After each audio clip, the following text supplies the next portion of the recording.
भगवान मथुरा में जन्म लिया।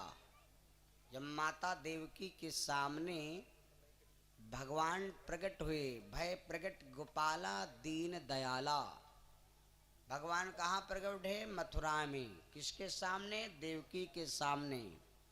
लेकिन माता देवकी का नाम इस छंद में नहीं आया। ध्यान से सुन लेना, इस छंद में माता जी का नाम नहीं है।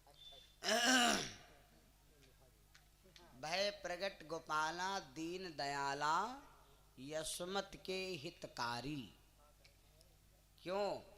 माता यशोदा का नाम इसमें क्यों आया? माता देवकी का नाम क्यों नहीं आया? और माता देवकी भगवान को जब दूध पिलाने के लिए तैयार हुई, भगवान दूध पीने से मना कर दिया। ध्यान सुनना। तो मैया रोने लगी और बोली आप दूध क्यों नहीं पियोगे? तो जब कहा, भगवान बोले माँ हम दूध इसलिए नहीं पिएंगे क्योंकि तुमने हमको 5 मिनट के लिए बाल रूप में मांगा था और ये आपने नहीं कहा था कि तुम हमारा दूध पियो। हम दूध पीने का वादा अंत कर चुके हैं, इसलिए माँ हम तुम्हारा दूध नहीं पी सकते। अब माता देवकी को याद नहीं है। हम आपको अपने अगले जीवन का किसी को हाल नहीं मालूम भैया। न आदमी का अगर यूँ मालूम हो कि पहले हम कहाँ रहन, ध्यान में आ जा कि हम सुभान नगर में पहले रहन, अब महंगवा का आएगा न, तो आदमी सुभान नगर में तो कब्जा कर लीजिए। इसलिए भगवान जब हम आपको इस शरीर से अलग करते हैं तो सबसे पहले हमारी मेमोरी डिलीट कर देते हैं कि तुम ज़्यादा बयान बयान लव ऐसी वैसी ना चकमकाओ, है ना। तब इनके फलाने मरे तो नहीं है लेकिन उनकी अरदास तो ख़त्म हो गए, है ना। वो जान लो मेमोरी फॉर्मेट हो गए और उनका ब्लूटूथ बंद हो गया है और उनका यूट्यूब चलना निरस्त हो जाएगा। तो ये भगवान का ये सबसे बड़ा आदेश। आज की कथा बड़ी मतलब की है। तो माता देवकी भगवान से बोली प्रभु हमने आपको 5 मिनट के लिए कम मांगा था। तब भगवान ने ये पूरी बात बताया। मेरे बंदो आज हम आपको ये बात बता के ही रहेंगे और ये बात समझ लो। भगवान ये देवकी मैया पहले जन्म में कौन थी? ये कथा मैंने आपको शाम को कहाँ तक सुनाया था? जब भगवान का राजा अभिषेक का नंबर आया उस समय सारी व्यवस्था हो चुकी है, लेकिन राम के राजा अभिषेक में बाधक बनी कैकेयी। राजा दशरथ ने कैकेयी से कहा देवी सारा अयोध्या मगन है, सारी अयोध्या सामग्न चल रही है।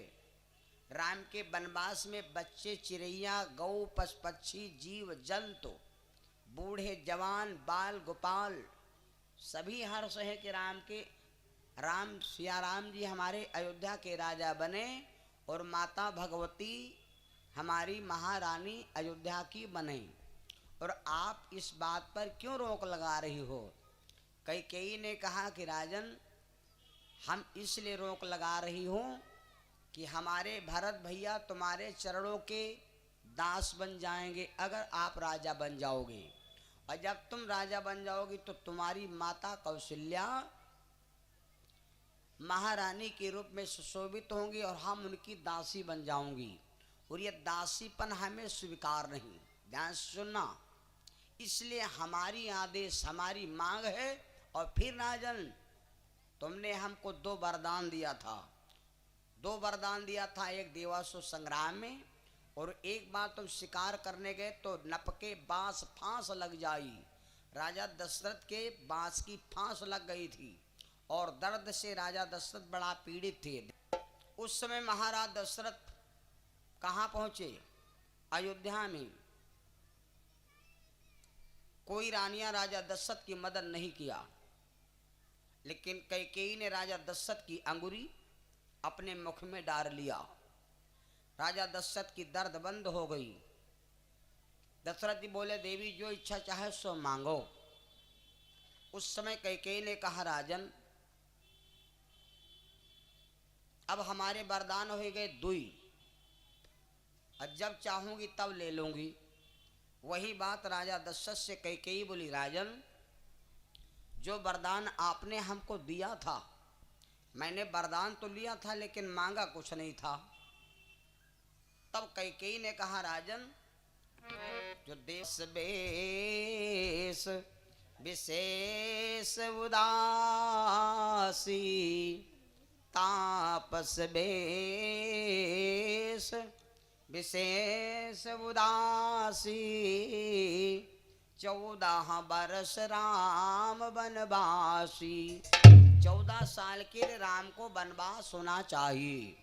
और जैसे महाराज दशरथ ने बात सुना भैया धड़ाम से गिर पड़े। और पुत्र वियोग में भैया महाराज दशरथ जब बेहोश हो गए, उस समय राम जी अपने पिता दशरथ जी को समझाया और कहने लगे पिताजी आप इतना दुखी ना हो, आप इतना परेशान क्यों हो, तुम्हारा राम 14 साल बाद अयोध्या में पुनः आ जाएगा। मेरे बंधु राम जी वन की तैयारी करने लगे, लक्ष्मण भी तैयार हो गए, तो कथा मैंने समझा दिया था। माता सीता जब देखा तो वो भी तैयार हो गई।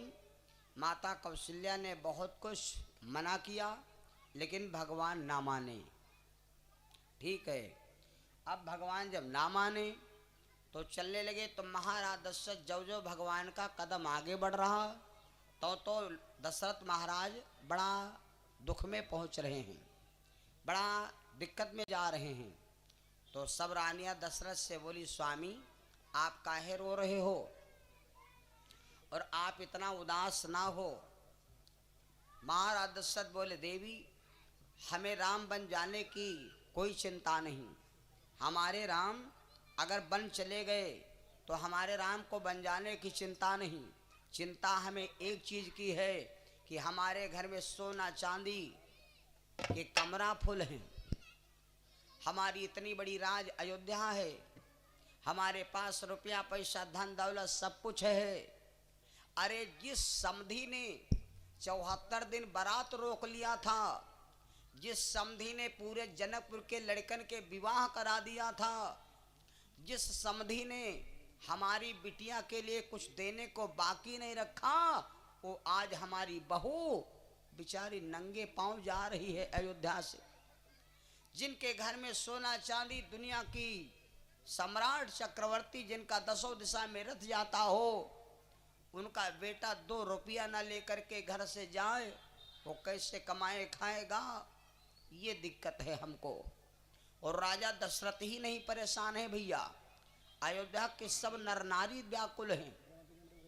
और यहाँ नहीं, चिड़ैया व्याकुल है कि डाल पर बैठी हैं, नीचे अथाह पानी भरा है, प्यासी से चोंच सूख रही है, लेकिन भैया चिड़ैया पानी नहीं पी रही हैं।